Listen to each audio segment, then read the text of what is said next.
unidad, puede obedecer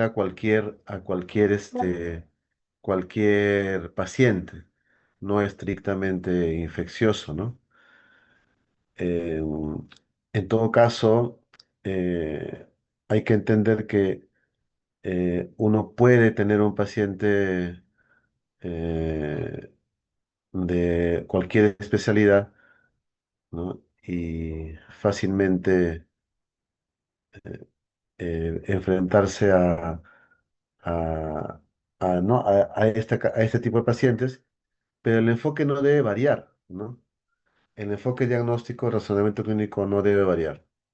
Entonces ahorita a ver,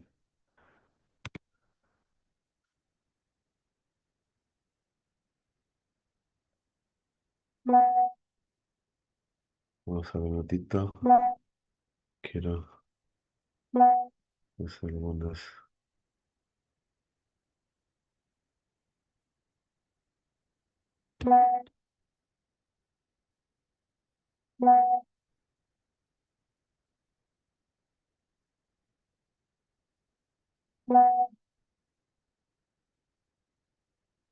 Yo lo que voy a hacer es presentarles algunos casos y en el camino les voy diciendo cómo uno debería de proponer los diagnósticos con la idea de hacer el desarrollo, ¿no? Me dieron el número del anfitrión, ¿no? Acá está.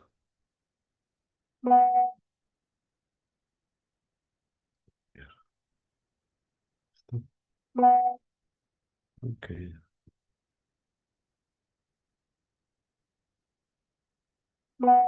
¿Cómo hago para poder ingresar a ser anfitrión?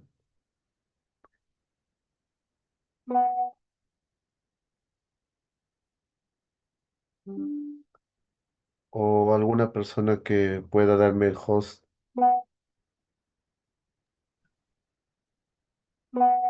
Doctor, creo que tiene que solicitar ser anfitrión y pedir la contraseña. ¿Dónde se pone eso? Hay unos puntitos. En participantes, creo que ahí tiene que señalar. Participantes. Ya. No dice nada. Invitar a los puntos acá. Ah, sí, tiene razón. Está. Ya. Ok. Ya, ahora sí. Listo. Ok. Listo. Déjame compartir. Un momentito. Ujú,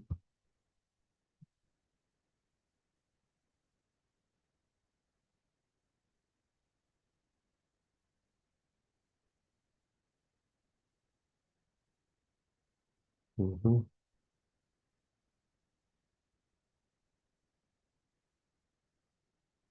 Ya.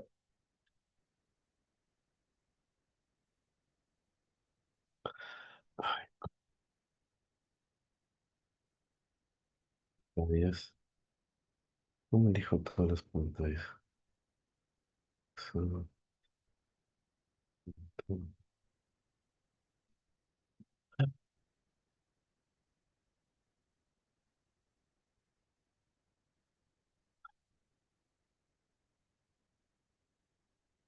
Ya.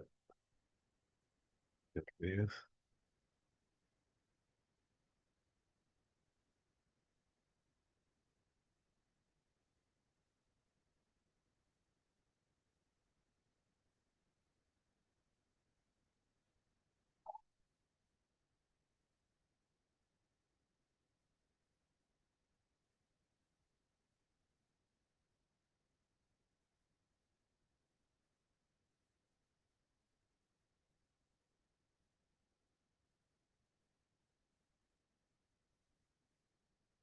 Ya.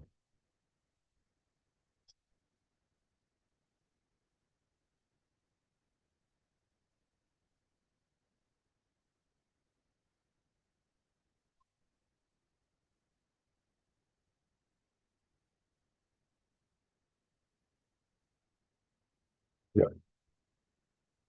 Por ejemplo, vamos a ver ahorita, hay un caso. Todos los casos que hay. ¿Dónde están los casos? Mm, a la pantalla. Ya. ¿Ven la lámina? Sí, doctor, sí se ve. Ok, ya.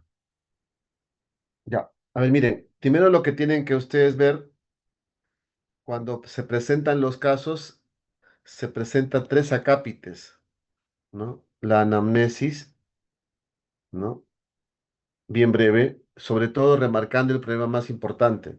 Entonces, ustedes lo que tienen que ver es el problema, cuál es el signo más importante. Generalmente no les pongo muchos signos, les pongo dos o tres signos nada más si fuera posible, ¿no? Por ejemplo, en este caso en particular que ustedes ven acá, lo más importante del caso que estamos presentando, ¿no? Una mujer de 18 años presenta 7 días de fiebre, tos y disnea. Entonces, lo más relevante es la fiebre, ¿no? La tos, ¿no? Y la disnea. Entonces, uno podría con esos datos más o menos intentar proponer una posibilidad diagnóstica.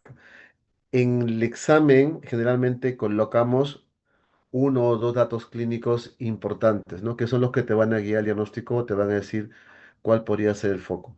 Normalmente uno puede hablar de fiebre, pero puede hablar, por ejemplo, de un foco pulmonar, y para eso hay signos sugerentes de foco pulmonar, que la tos, la disnea, como tal. La fiebre es como un signo muy sistémico, pero que se asocia bastante a infección, ¿no? Entonces, identifiquen eso en el caso de la anamnesis, ¿no? También mencionamos antecedentes, ¿no? Y en antecedentes generalmente en el caso de la parte del examen 2, por ejemplo, hablábamos sobre la exposición a ambiente hospitalario o no ambiente hospitalario. Si se dan cuenta, se percatan, el objetivo era que ustedes puedan definir bien si había riesgo de alguna infección comunitaria o había riesgo de una infección intrahospitalaria, ¿no? Entonces, el- la, la anamnesis, ¿no? Que está compuesta por la narración y los antecedentes. En antecedentes, la forma en que ustedes tienen que verlo es los riesgos. Los antecedentes van a, por así decirlo, dar información de los riesgos. Ha estado hospitalizado, ha tenido neumonía, es esplenectomizado, ¿no? Una serie de riesgos. Entonces, con eso también tú sacas una conclusión. Entonces, la anamnesis te ayuda en ese punto. Luego, lo que te viene es el examen físico. Y en el examen físico no se coloca todo, pero generalmente tendemos a colocar los signos vitales, ¿no? Lo más básico, y el foco dirigido, ¿no? El foco dirigido, ¿no? Por ejemplo, en este caso en particular hay cianosis, ¿no? Insuficiencia respiratoria, y acá también ponemos datos del examen físico como hepatomegalia y confusión, ¿no? Vamos a solamente decir los resultados positivos, no tendemos a decir los resultados negativos. Entonces, tienes información de la anamnesis, ¿no? Tienes información de los antecedentes y tienes información del examen físico. Lo básico, ¿no? Luego, hacemos uso del laboratorio, ah, igual también dirigido. Acá hay un punto importante que yo les quiero, digamos, resaltar.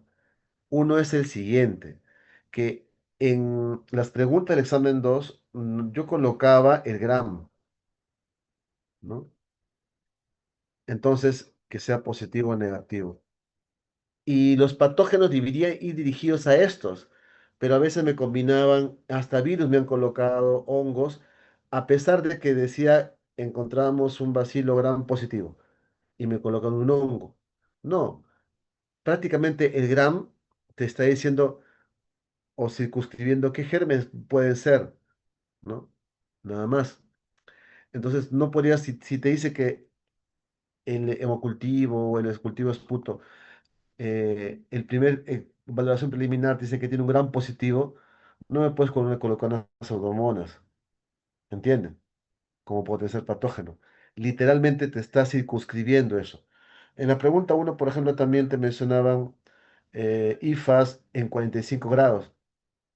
En el contexto clínico del paciente, ¿no? En el contexto clínico del paciente, eh, las cifras de 45 grados generalmente corresponderían a aspergillus. Pueden haber otros hongos, pero ven el contexto del paciente, contextualizando.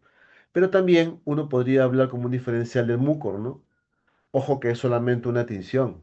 La patología es más importante, ¿no? Entonces, podrías hablar sobre esos hongos, o hablar otro hongo más, ¿no? Y más o menos por un fusarium, por ejemplo, que son patógenos que hemos mencionado en las clases. Entonces, la tinción es una ayuda. Pregunta 3 o 4, ahí no colocaba ninguna tinción, nada, nada en particular. Entonces, ahí no había que colocar algo muy específico, sino las posibilidades diagnósticas por los síndromes, ¿no? Que tú plantees. Entonces, laboratorio, podemos también colocar algo de imágenes, ¿no? Si es que, ¿no? Mencionamos la placa de Tora muestra esto, la resonancia muestra lo otro, y ya con eso te vas guiando.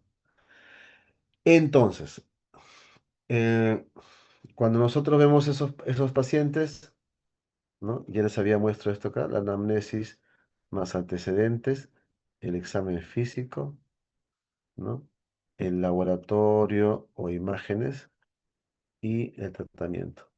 Generalmente no se le pide razonamiento en función del tratamiento, porque eso quizás desde el punto de vista de aprendizaje es más dirigido a quién, a un residente en entrenamiento, porque ellos son los que sí siguen al paciente en el tiempo y es importante que sepan detalles de razonamiento clínico basado en el tratamiento, ¿ya? Eso a un alumno de pregrado no se le exige tanto, porque de por sí lo importante es que logre concatenar análisis físico y laboratorio de imágenes para proponer un plan diagnóstico, ¿no? Pero como le dije, tanto en la anamnesis se inicia el diagnóstico, unido al examen físico se inicia el diagnóstico y lo que viene a ser el laboratorio, ¿no? Contribuye con el diagnóstico. De igual forma esto acá, pero como le voy a repetir, el seguimiento generalmente se le exige al residente, mientras que el desarrollo del proceso diagnóstico desde anamnesis hasta el laboratorio de imágenes se le puede exigir al residente y también al interno de medicina. Ustedes se están entrenando desde ahora, paulatinamente, progresivamente, para llegar a una etapa importante de su formación que es el internado, en la cual se les va a dejar de forma, digamos, algunos más laxas y una forma más, digamos, exigente, dependiendo de la sede donde vayan, la capacidad de poder diagnosticar y de poder dar un tratamiento inicial. Ustedes están entrando para eso, para poder diagnosticar y dar un manejo inicial, ¿no? Ese es todo su entrenamiento de los 7 años. Y posteriormente, cuando hagan la residencia, se especialicen, ahí sí, ¿no? El manejo del paciente con el seguimiento respectivo a largo plazo. Un especialista sigue al paciente a largo plazo, ¿ok? Entonces, esto es lo que nosotros más o menos tenemos que ver. ¿Ya? Esto es seguimiento, esto es muy aparte, ¿no? Las imágenes, todo. Al final, este paciente que ustedes ven acá, por ejemplo, que básicamente tiene fiebre, tos y disnea, ¿no? Que fue transferido a un hospital local, ¿no? Y en la emergencia presenta vómitos borráceos, es decir, hemorragia estivalta, ¿no? Que no hay mayor cosa que solamente nació y vivió en Iquitos, y que básicamente tiene signos de dificultad respiratoria, palidez, hepatomegalia y confusión. La placa de toras, las imágenes, perdón, un hematocrito normal, pero tiene leucocitosis, ¿no? Plaquetas en borde, ¿no? Tiene, por ejemplo, compromiso renal, tiene compromiso poco pues, hepático, aunque no tiene muchas bilirrubinas, ¿no? Y si está en franca insuficiencia respiratoria. En el examen no colocamos tantos datos de laboratorio, si se han dado cuenta, muy puntuales, ¿no? Lo que importa mucho es la adquisición con las dos partes iniciales, anamnesis y examen físico, ¿no? Con alguna ayuda del laboratorio. Sí, por el hecho de ser un examen de enfermedades infecciosas, por ejemplo, en el laboratorio hablamos un poquito sobre Gram, alguna prueba diagnóstica, así como el examen 3 En las preguntas sobre Brucela, colocamos información sobre el laboratorio correspondiente, ¿no? Sospechoso. Entonces, aquí lo importante en este acápite es que tenemos que resolver las preguntas que les hemos planteado, ¿no? Entonces, cuando yo les digo de diagnóstico, no deben colocarme el patógeno, sino el diagnóstico. La pregunta uno es sinusitis orbitaria o sinusitis fúngica, ¿no? No importa si ponía sinusitis, yo le valía un medio punto. Si había dos claves correctas o dos opciones que ustedes ponían y la tercera no correspondía, habían dos, se les ponía el punto. Pero si no hay ninguna, no se le pone nada, ¿no? Que eso había varios casos. Ya,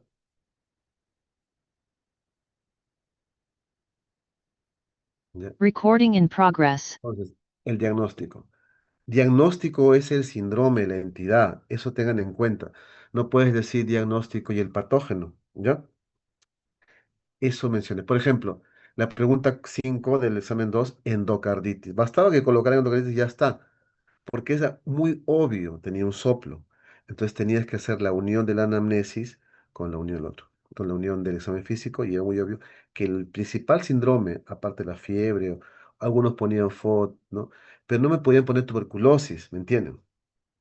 No correspondía clínicamente al sustento, ¿ya? Al contexto como tal. Diagnóstico. Luego poníamos los patógenos. Los patógenos, ¿no? Iban a la par de qué? A la par de la tinción de Gram, por ejemplo, o del síndrome que ustedes observaban. Es decir, ¿qué patógenos podemos tener en sinusitis fúngica? ¿No? Aspergillus, Zygomycetus o mucormicosis, mucor, ¿no? Podría ser un fusarium, ¿no? ¿Entienden? Entonces ponías el nombre en función del patógeno. Ojo que el examen de laboratorio ya te decía que había una IFA, entonces no deberías ir fuera en este caso, de un hongo, ¿no? De un hongo filamentoso. Podrías colocar hongos filamentosos como tal, ¿no? Hay varios, una gran variedad. Pero los más representativos son el aspergillus y el muco. ¿Ok? Luego, dentro del proceso te decía las pruebas diagnósticas, ¿no? Sean imágenes o sean de laboratorio.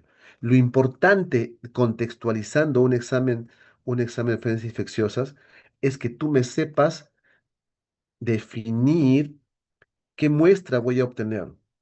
Por ejemplo, si te hablé sobre colecciones en la pierna, lo que tienes que tener, ¿qué cosa es? Un cultivo de la secreción, de la pus de la pierna. ¿No? Si hablamos de endocarditis, lo más importante son múltiples hemocultivos, ¿no? Entonces, va en función del contexto. Y la imagen, ¿no? Por ejemplo, delimitar una resonancia, si es que es una infección de partes blandas muy severa. La endocarditis de cajón va a un ecocardio, ¿no? Si me colocabas un ecocardio simple, no hay ningún problema porque tenías la noción.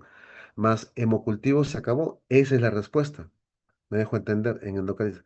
Porque estás utilizando microbiología más una ecografía. Exámenes auxiliares que vayan dirigidos al diagnóstico, ¿no? En la búsqueda del patógeno. Y el tratamiento, no pueden colocarme ceftriaxona con banco a todo, ¿no? Que he visto hay un par de exámenes así, como que esto pega a todo, no. Tienen que tener la capacidad de poder definir en función del diagnóstico de patógeno qué, qué tratamiento empírico van a dar. Me dejo entender. Y acá es una cosa muy importante. Si el paciente ha estado hospitalizado, si el paciente es comunitario, porque si es comunitario, generalmente no empleamos drogas de amplio espectro, ¿no? Podemos usar cefalosporina tercera, de segunda, ¿no? Podemos usar una quinolona, por ahí más o menos, que también con medio debatible, ¿no? Pero digamos, o una aminoglucosia, dependiendo del foco de infección, del diagnóstico que ustedes planteen, ¿ya? Uno plantea ahí la posibilidad. Pero si fuera hospitalario, es decir, hace un mes estaba hospitalizado en cuidados intensivos, Desafortunadamente, pues el tratamiento debería ir dirigido hacia, por ejemplo, una bacteria BLE, si está muy invadido hacia un estafilococo aureus, potencialmente MRSA. ¿Me dejo entender? ¿Ya? Entonces, tiene que ir en función a esto, unido todas las cuatro cosas. Al igual que cuando yo les dije, perdón, no les pongo acá, les dije, por ejemplo, la unión de la anamnesis, historia, examen físico y todo eso. Entonces, tiene que ir. En esta oportunidad, en el examen 2 no califiqué en función del diagnóstico, porque si no, lamentablemente, iba a bajar bastantes puntos. Es decir, en el pasado, en el año pasado, lo que hicimos fue, si estaba hecho bien el diagnóstico, lo demás sí tiene que corresponder. Pero a veces acá está mal o no responden y me responden acá. Realmente quiere decir que no hubo disquisición. Pero coincidentemente, por alguna razón, el tratamiento tiene correlación con el caso clínico. Entonces sí le valíamos medio punto, ¿no? Por ejemplo, ¿no? Pero lo ideal es de que proponga un diagnóstico, proponga un patógeno, bueno, los patógenos, los diagnósticos y proponga las pruebas de laboratorio, ¿no? O microbiológicas y la prueba de imagen más pertinente, ¿no? Con la intención ¿no? De ver cómo está razonando, ¿no? Ante el caso, ¿ya? Por ejemplo, este paciente al final lo que fue una infección por hantavirus, ¿ya? Un paciente que tuvo síndrome pulmonar por hantavirus, ¿ya? Ok, vamos a salir de acá. Otro caso, ya, este caso de acá. ¿Ven la lámina? Sí, doctor. Sí, doctor. Ya, muy bien. De igual forma, por ejemplo, este es un paciente de 34 años que viene de ese tipo Junin con 18 meses de diarrea recurrente. Algunas fueron acuosas, de poco volumen, sin moco, no hay tenesmo, no hay dolor abdominal, ¿no? Fue diagnosticado de estrongiloidiasis 8 meses antes del ingreso y de una lesión en el paladar, ¿no? Y fue observado al mismo tiempo. O sea, tenía una lesión en el paladar blando, ¿no? Eh, Dificultades para deglutir sólidos y, bueno, algunas lesiones en las extremidades, ¿no? En la historia clínica, la historia, en los antecedentes, no había mayor cosa que si tuvo estrogiloidiasis, tuvo tifoidea, tuvo malaria. Después, él trabaja como en los plantíos de café, toma alcohol, no es fumador, ¿no? Listo. Este caso en particular, ¿no? Un poco complejo, ¿no? Eh, Tienes que proponer, había una pregunta acá.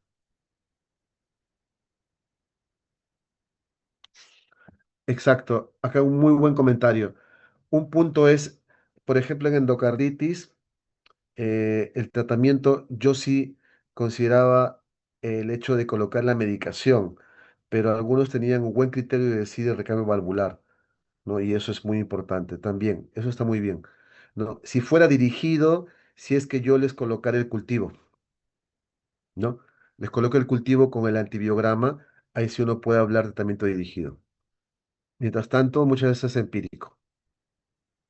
Entonces, entonces, eh, en este caso en particular, por ejemplo, ¿no? Con lo que estamos observando, la anamnesis, ay, perdón, en la anamnesis y el examen físico, ¿no? Que menciona palidez, ¿no? A nivel de lo que viene a ser cabeza, todo, ¿no?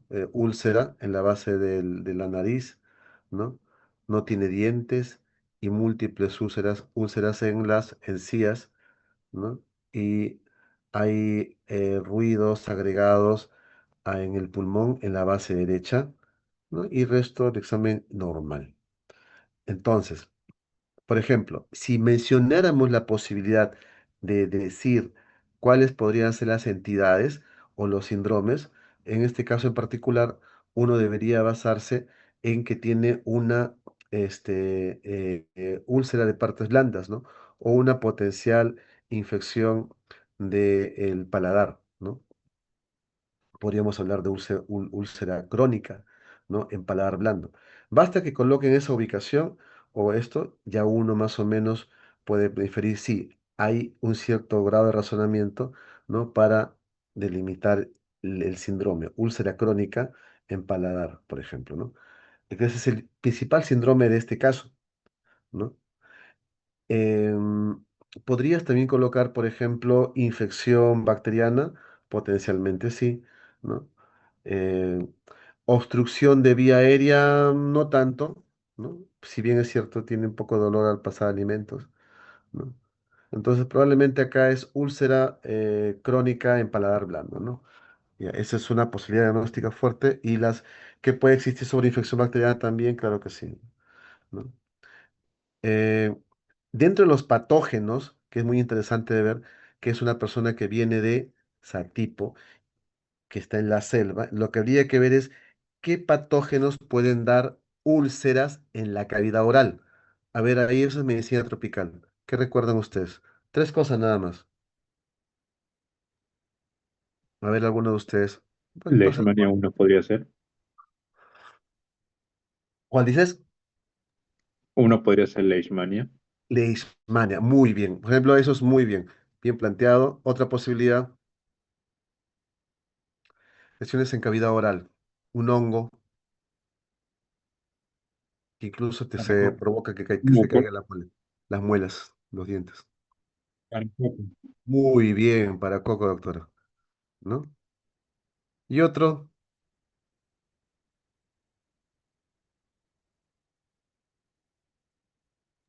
Cantidad. cándida, no tanto, no causa úlcera. Otro como para Coco podría ser histoplasma, ¿ya? Pero basta que ustedes tengan dos, dos, dos, es suficiente, ¿eh? Bien planteado, ¿ya? Entonces, el diagnóstico sería una úlcera crónica, las posibilidades diagnósticas, estas tres, por ejemplo, y ahí viene el plan diagnóstico. ¿Qué vas a hacer para poder obtener el diagnóstico en sí? A ver, ¿qué recuerdan ustedes?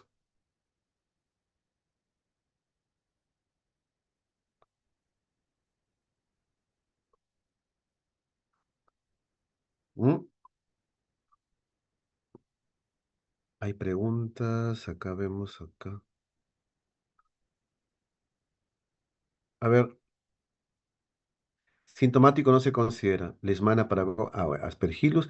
Hongos también como Aspergillus es factible, pero sí, sí. Mucor en todo caso, si quieres, ¿no? Pero el mucor no es tan crónico. Y los Aspergillus tampoco, no son más agudos, más catastróficos en corto tiempo. Pero no está mal, sí.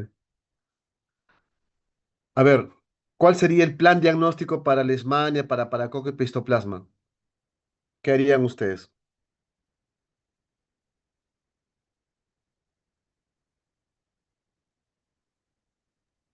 Algo rápido. Ajá. Claro, un frotis, ¿no? ¿Qué harían con el paracoco en esa úlcera? Serología sí hay la posibilidad. Eso sí, pero ¿qué es que una prueba directa? Igual también un raspado o un frotis también para coco. Y en histoplasma, generalmente, ¿qué hacemos? Porque son hongos con menor tamaño. Cultivo. Cultivo como tal está bien. Es en los tres casos, uno podría hacer los frotis, todo eso. Lo otro es la biopsia. Biopsia, y ahí se hace el cultivo, ¿no? ¿No? El cultivo y la histopatología, la anatomopatología. Eso en tropicales probablemente les han explicado más o menos, ¿no? La leishmania puede uno tenerlo en la biopsia, en la patología, y a ese también hacerle algunas pruebas de microbiología como PCR o cultivos, ¿no? Igual el paracoco también se puede cultivar, ¿no? Se puede ver también en histopatología, ¿no? Igual el histoplasma se puede cultivar y se puede ver en histopatología, ¿no? Al final está su sistema de laboratorio, ¿no? Que eso, como digo, se pone poco dentro de las preguntas del examen, pero se pone en todo caso lo más básico y significativo, ¿ya? Estas son las lesiones que ha tenido el paciente, si ustedes ven ahí. Y esta es la úlcera. Miren esta úlcera bonita, ¿no? ¿Esa úlcera qué les parece?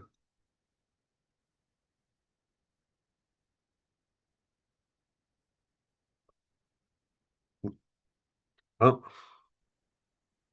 Esto podría ser para coco o histoplasma.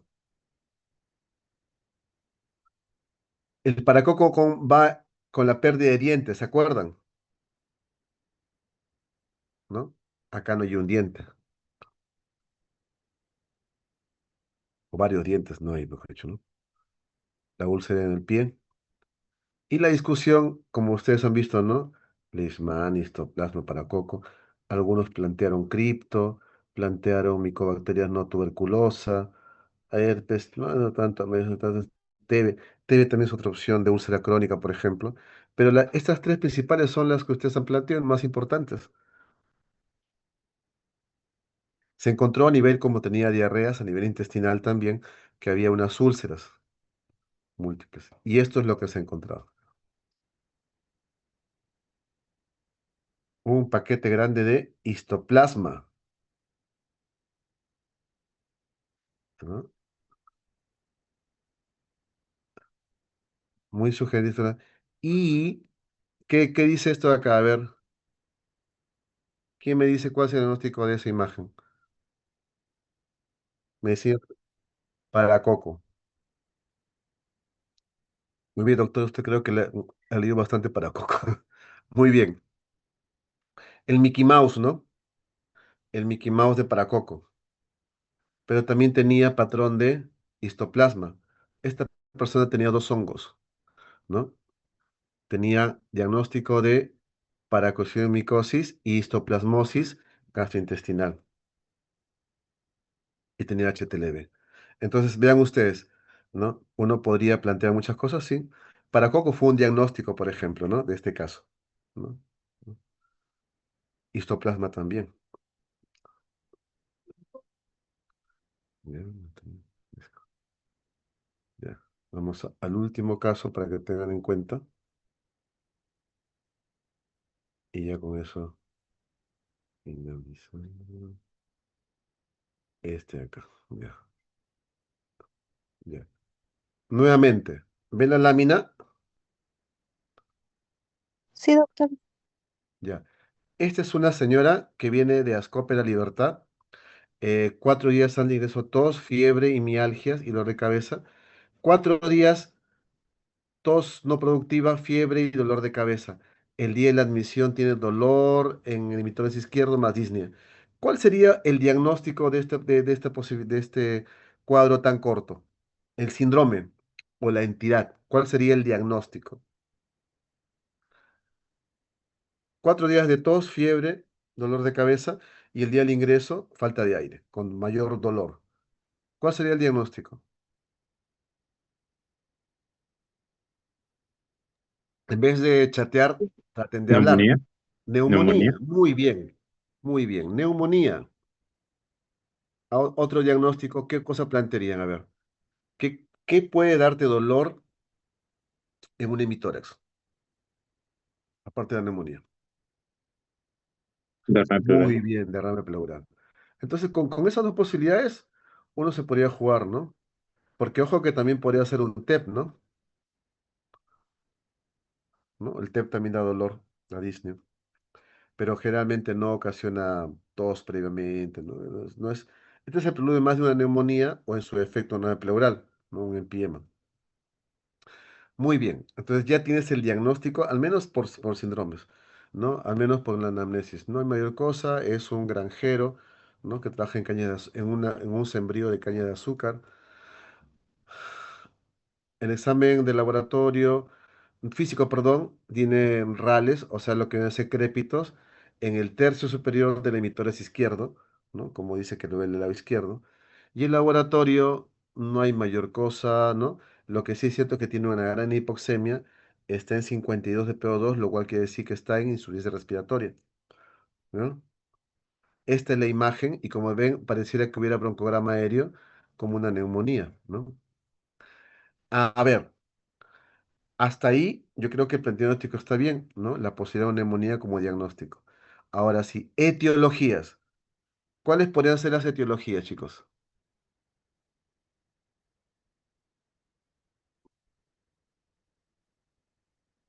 Una NAC, muy bien, tiene razón. Neumococo, una podría Un ser. neumococo está bien, de acuerdo.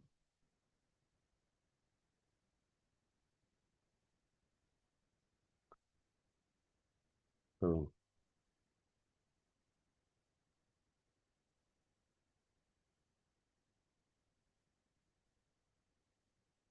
Neumococo, ¿qué otro género más?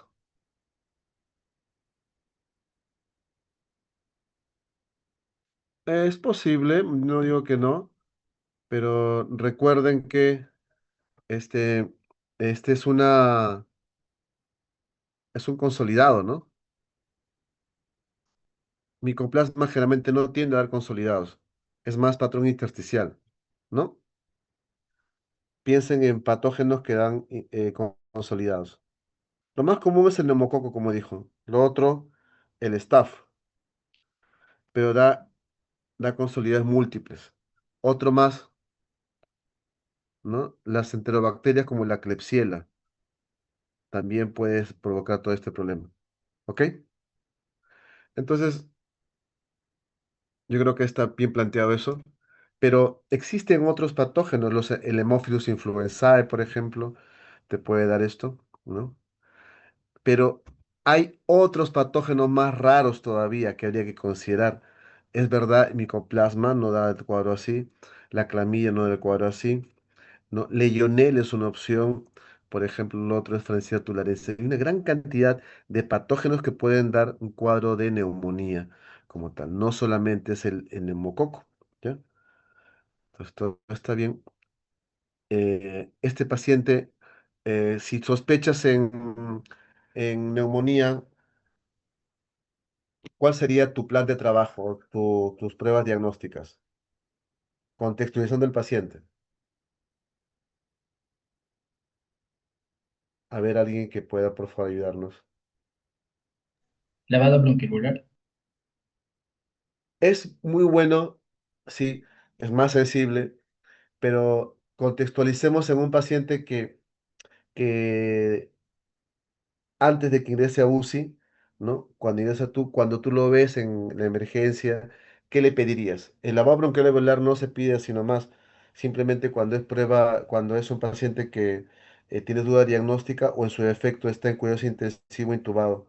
Después, bien difícil porque el lavado bronquial significa hacer una fibrongoscopía, que es bien traumante para el paciente. Aquellos que han visto, no es nada placentero eso.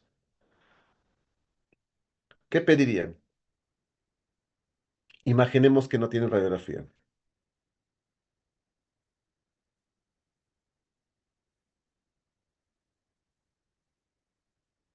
La radiografía, muy bien. Perdón.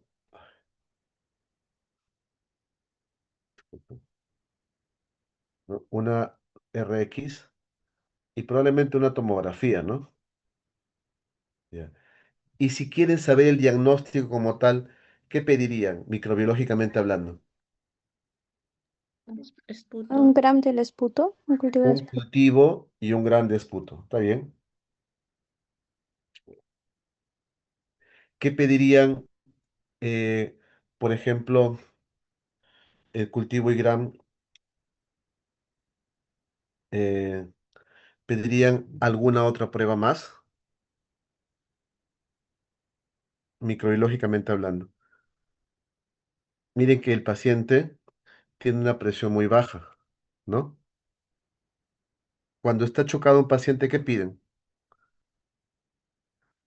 Hemocultivo sí o sí. Lactato. Muy bien.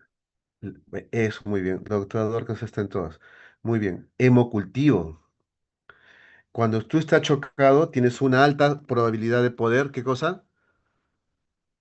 De poder encontrar la bacteria en sangre, porque ahí estamos en septicemia. Lactato está muy bien, sepsis. Entonces, entonces estamos en esa condición. Entonces, este paciente, en el ideal, hacerle cultivo de esputo, todo, más hemocultivos, ¿no? desde el punto de vista de gérmenes frecuentes. ¿Y qué tratamiento empírico le darían? Está chocado.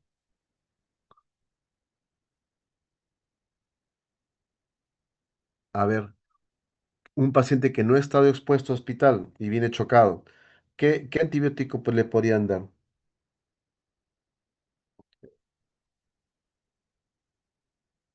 ¿Verdad que es cierto? Ceftriaxona es una buena opción, ¿no?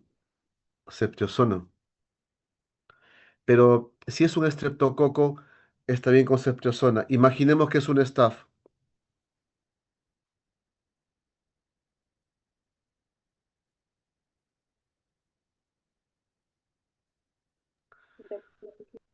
Probablemente cefazolina iría bien, porque también cubre estrepto y cubre staph. Es una buena opción, ¿ya? Más staph que estrepto es cierto, ¿no? Ya. Por ejemplo, ahí, ¿no? Entonces, terapia para gérmenes o patógenos ambulatorios, que sería lo ideal, ¿no?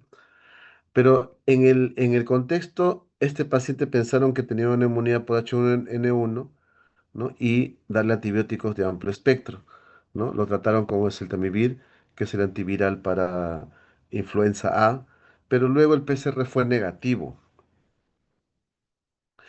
Lo que vieron es que había casos de peste bubónica y le pidieron los anticuerpos y fueron positivos. Este paciente tuvo peste, Yersinia pestis. Todavía Perú reporta, y sobre todo en el norte del país, reporta casos de Yersinia pestis, ¿no? O sea, lo que tuvo es una peste neumónica, ¿no? Una de las formas de enfermedades infecciosas catastróficas que son de fácil transmisibilidad. ¿Cuál es la moraleja de este caso? Es que, y bueno, para que lo sepan, el 2010 que hubo este caso, hubo este pequeño mini brote en el norte del país de peste, eh, este paciente estuvo, mire cuántos días en el hospital, ¿no? Ha pasado por UCI, ha pasado por la emergencia, ¿no? ¿Y qué pasó? Contagió a un residente y a un estudiante de medicina. Y lamentablemente el estudiante de medicina falleció, ¿no? Es decir, un alumno que hacía sus prácticas, todo eso. Esto fue el 2010. eh, y lamentablemente, como no se sabía el diagnóstico salió después. Peste en sí es una enfermedad bastante agresiva cuando, ¿no? Ocasiona, por ejemplo, neumonía por Yersinia pestis, ¿no? ¿Ya? Entonces es un gen bastante complicado. Al final fue 19. Ya. A ver, solamente para ¿qué puedo sacar de tu compañero? Acitro. Muy bien, acitro es una buena opción. Claritromicina también podríamos dar, ¿no? En ese caso, si sospechamos una neumonía severa como tal. Algunas personas en un paciente inestable o chocado así, recomiendo usar más amplio espectro y después con los cultivos uno va desescalando, ¿no? Los dos escenarios son más o menos manejables. Ya. Entonces, diagnóstico, eh, etiología o agentes patógenos, el método diagnóstico para poder cumplir el paso uno y paso 2 y el tratamiento empírico, yo lo que generalmente propugno, como le dije en la primera clase, si ha estado expuesto a método hospitalario o si no lo ha estado. Porque los otros planteos diagnósticos son más de medicina tropical, ¿no? Ha viajado a tal lugar, ha consumido tal producto, ¿no? Es totalmente diferente. En infectología, generalmente valoramos los factores de riesgo en función de qué, en función de exposiciones hospitalarias o no hospitalarias. Eso nos ha seguido bastante ese enfoque. ¿Ya? El siguiente examen que viene, el 4 el domingo, va a ser básicamente de inmunosuprimidos, ¿no? Vamos a ver VIH y algunos pacientes neutropénicos. ¿Ya? Entonces, las preguntas van a seguir el mismo esquema, pero en algunas de ellas lo que vamos a ir directamente en todo caso al diagnóstico y tratamiento, ¿no? De cuál va a ser su enfoque en esos dos puntos. Porque probablemente el diagnóstico sí aparezca en el enunciado, ¿no? Y ustedes tengan que razonar esos puntos. También pudiera ser de que colocara solamente un caso para que ustedes me digan el diagnóstico y los patógenos, ¿no? Y ya está, ¿ok? Probablemente esto va a ser un poco más sencillo para ustedes para que puedan simplificar en todo caso el razonamiento a dos pasos de los cuatro o cinco pasos que normalmente tenemos en el proceso diagnóstico, ¿ya? Entonces, probablemente diagnóstico, síndrome, la entidad y los patógenos, y podemos preguntar también métodos diagnósticos y el tratamiento al final, ¿ya? Eh, entonces, si hubiera alguna pregunta, comentario,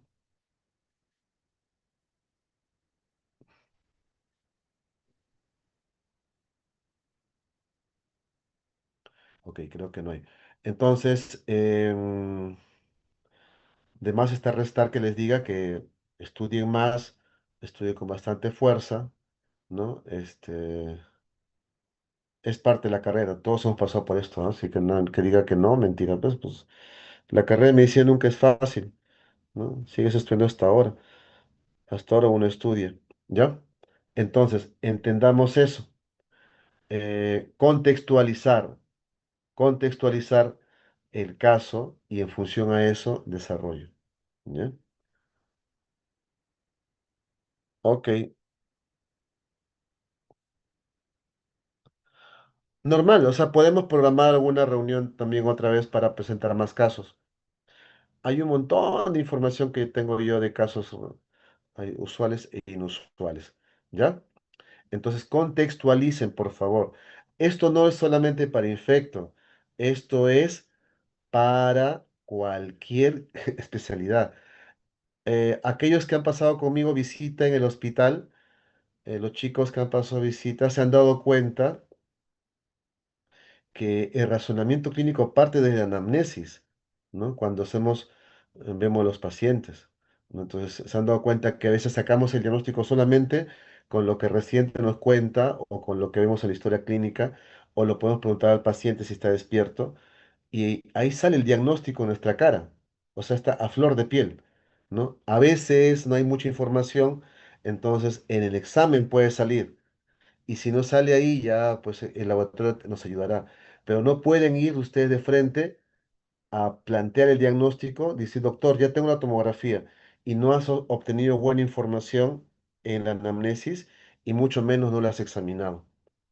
El orden lógico es desde la anamnesis, antecedentes, examen físico y el plan diagnóstico en función de lo que has encontrado previamente. ¿Me dejo entender? No puedes apuntar o disparar por todos lados. Tiene que ir en ese orden, como les había dicho yo en la primera clase, ¿ya? Contextualizar. Eso es poco a poco lo van a hacer, ¿ya? Entonces, el siguiente examen no va a estar muy complejo, va a ser muy dirigido. Siempre el examen entonces es complejo porque implica bastante razonamiento. En cambio, el examen 4 ya es un poco más sencillo, ¿no? ¿Ok?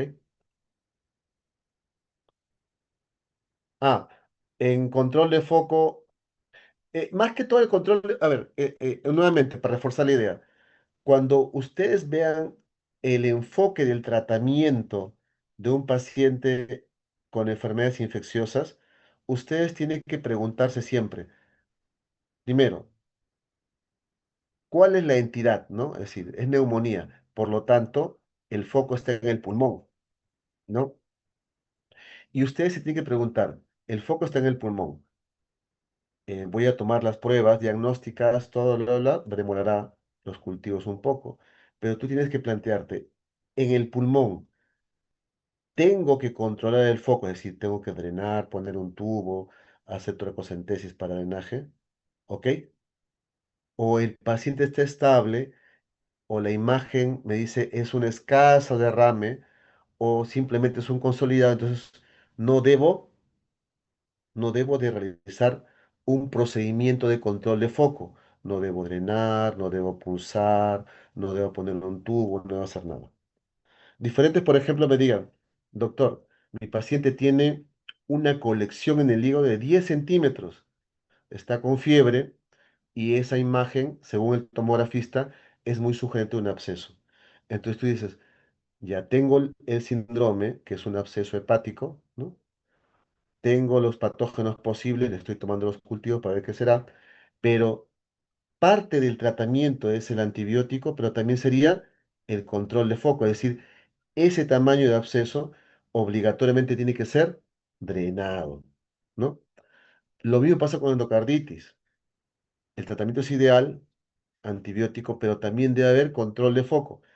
No siempre hay control de foco. Por ejemplo, en la celulitis, a veces no hay control de foco, a menos que haya abscesos.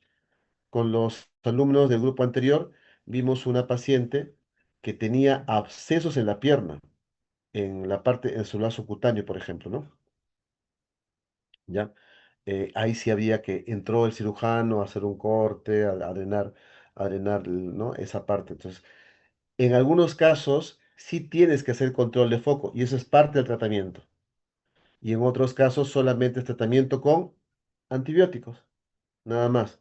Pero en la disquisición del manejo va eso, ¿no? ¿Dónde está ubicado el foco? O sea, la entidad, la ubicación del foco, y te preguntas a ti mismo, ¿debo de drenar? ¿Debo de sacar eso? ¿Debo de amputar? ¿Debo de limpiar? ¿Debo de punzar? ¿Debo de colocar un tubo? ¿No?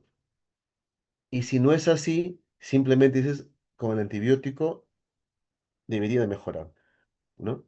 Y si tienes el cultivo, a un cultivo un germen, con más razón debería mejorar, ¿no? ¿Ok? Buena pregunta. Listo, chicos. Entonces, con su compañera pueden ustedes, la semana que viene, nuevamente podemos ver más casos, ¿no? Y van viendo. Por eso le digo, el razonamiento que le estoy mostrando acá no es exclusivamente para infecciosas, ¿ya? Es para cualquier especialidad. A ver, creo que a ustedes les dije, creo que sí o no. Por ejemplo, ¿no? Si ustedes hablan de neurología, el doctor les va a decir cuál es el diagnóstico eh, sindrómico, topográfico, nosológico y etiológico. ¿Han escuchado eso? ¿No? El neurólogo sí dice Sí. topográficamente dónde está, ¿no? Dice, está ubicado en el lóbulo parietal, ¿no? Está ubicado específicamente en el asta anterior de la médula. ¿Por qué? Porque por medio de examen físico te dice dónde está la lesión. Esa es la pregunta clásica de los neurólogos. ¿Dónde está la lesión? Dice, en tal lugar. Dice, ¿no? ¿A qué entidad podía corresponder? Dice, uy, es una isquemia, es vascular, es degenerativo, ¿no? Pues es infeccioso, ¿no? Entonces pones ahí, ¿no? Meningitis, absceso, ¿no? O puedes colocar ahí, es degenerativo, no sé, pues alguna de estas enfermedades neurodegenerativas, ¿no? Como por ejemplo, ¿cómo se llama esto? Degeneración espinocerebelosa, ¿no? Esas cosas genéticas raras. Entonces, primero, síndrome, topografía y luego potencial, este, etiología. ¿No? Tú puedes decir, ¿cuál es la etiología? La etiología es una listeria, un estreptococo, o podría decir, la etiología es vascular, ¿no? Si fuera un ACV, por ejemplo, ¿no? Es cardioembólico, es aterotrombótico, ¿no? Es por enfermedad por depósitos. Entonces, en el diagnóstico en neurología es mucho más arriesgado, por así decirlo, en el sentido de dar esa concatenación de hechos, ¿no? Que me acuerdo que cuando era alumno, nos hacían hacer eso, ¿no? Y decía, ¿cuál es el diagnóstico tal, tal?